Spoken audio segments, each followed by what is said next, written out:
99 പ്രാവശ്യം അള്ളാഹുവിനെ സ്വപ്നത്തിൽ ദർശിച്ച മഹാനാണ് അഹ്മദ് ബിൻ ഹംബൽ റളിയല്ലാഹു അൻഹു. എത്ര വലിയ മഹാനാന്നറിയോ? വിശുദ്ധ ദീനിന് വേണ്ടി വലിയ പരീക്ഷണങ്ങൾ സഹിച്ച് വിജയം വരിച്ച മഹാനാണ്. ചെറിയ ആളൊന്നുമല്ല. അള്ളാഹുവിന്റെ ദീനിന് വേണ്ടി പരീക്ഷണം അനുഭവിച്ചതിന്റെ പേരിൽ അഷ്റഫുൽ ഖൽഖ് മുഹമ്മദുർ റസൂലുള്ളാഹി സ്വല്ലല്ലാഹു അലൈഹി വസല്ലം തങ്ങൾ ഷാഫി ഇമാം തങ്ങളോട് അവിടുത്തെ ശിഷ്യനായ അഹ്മദ് ബിൻ ഹംബലിന് തങ്ങൾക്ക് സന്തോഷ വാർത്ത അറിയിച്ചിട്ടുണ്ട്. വലിയ പരീക്ഷണമാണ് വരുന്നത്, സഹിക്കണം. അള്ളാഹു നിങ്ങൾക്ക് വലിയ പ്രതിഫലം തരുമെന്ന് ഷാഫി ഇമാം തങ്ങളോട് അറിയിച്ചപ്പോ ഇമാം ഷാഫി തങ്ങൾ ശിഷ്യനായ റബീനെ വിളിച്ചു പറയുന്നു, മോനെ റബീ, ഈ കത്തൊന്ന് അഹ്മദ് ബിൻ ഹംബൽ തങ്ങൾക്ക് കൊണ്ടുപോയി കൊടുക്കണം.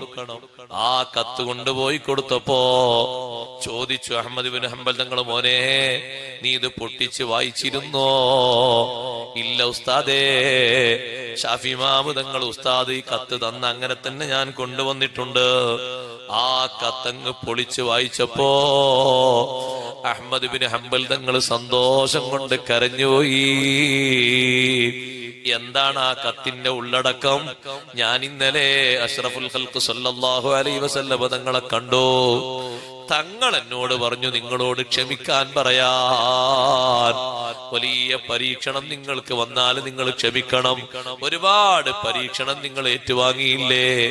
ജയിലറകളിൽ കടന്നില്ലേ? അള്ളാഹുവിന്റെ ദീനിന് വേണ്ടി പുത്തൻ പ്രസ്ഥാനക്കാരും അവർക്ക് ഒത്താശ പാടുന്ന രാജാവും കൂടി നിങ്ങളെ കാരാഗ്രഹത്തിൽ അടച്ചപ്പോ നിങ്ങൾ ഒരുപാട് പീഡനങ്ങൾ അനുഭവിച്ചില്ലേ? നിങ്ങളാ നേരത്ത് ധരിച്ചിരുന്നൊരു കുപ്പായമില്ലേ? ചാട്ടവാറിന്റെ അടികൊള്ളുമ്പോ നോമ്പ് നോറ്റ് വിശുദ്ധ റമദാനിൽ ചാട്ടവാറിന്റെ അടികൊള്ളുമ്പോ ദേഹത്ത് ധരിച്ചിരുന്ന കുപ്പായം ശിഷ്യന്റെ കയ്യിലൊന്ന് കൊടുത്തേക്കൂ. രണ്ട് വിഷയങ്ങളാണ് ആ കത്തിലുള്ളത്. ഒന്ന് മുത്തുനബി തങ്ങളെ സന്തോഷ വാർത്തയാണ്, മറ്റൊന്ന് കുപ്പായം കൊടുത്തേക്കാനാണ്. റബീ റളിയല്ലാഹു അൻഹു ഷാഫി ഇമാം തങ്ങളെ ഹദറത്തിലെത്തിയപ്പോ ഷാഫി ഇമാം തങ്ങളെ ചോദ്യം, മോനെ കത്ത് കൊടുത്തോ? കൊടുത്തോ. എവിടെ തന്ന കുപ്പായം? ആ കുപ്പായം കൊണ്ടുവാ. വെള്ളത്തിലിട്ട് മുക്കിയിട്ട് അതിന്റെ ബറക്കത്ത് ഷാഫി ഇമാം തങ്ങൾ എടുത്തു. ഷാഫി ഇമാം തങ്ങളെ ശിഷ്യനാണ് അഹ്മദ് ബിൻ ഹംബൽ തങ്ങൾ. പക്ഷേ അള്ളാഹു വലിയ ബഹുമാനം നൽകിയപ്പോ ആ ബഹുമാനത്തിൽ സന്തോഷിച്ച് ആ ശിഷ്യന്റെ കുപ്പായം കൊണ്ട് ഉസ്താദ് ബറക്കത്തെടുത്തു.